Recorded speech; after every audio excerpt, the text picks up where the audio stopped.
Hey guys, today I'm going to tell you how to change volume in any Samsung phone. If you're using any Samsung phone and you want to change your volume, so let's see how can you do that. Here you have the volume buttons. You must have to press anyone from here and then tap on these three dots and you'll get the volume panel.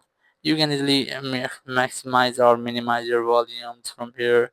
Here's the media volume for your videos or songs. Here's the notification or ringtone volume for your calls, ringtones.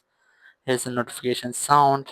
It is basically for your messages. And here's the system sound.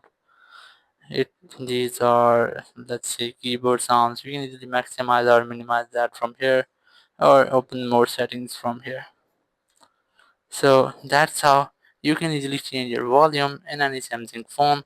Thank you very much for watching the video. Until next video, bye bye.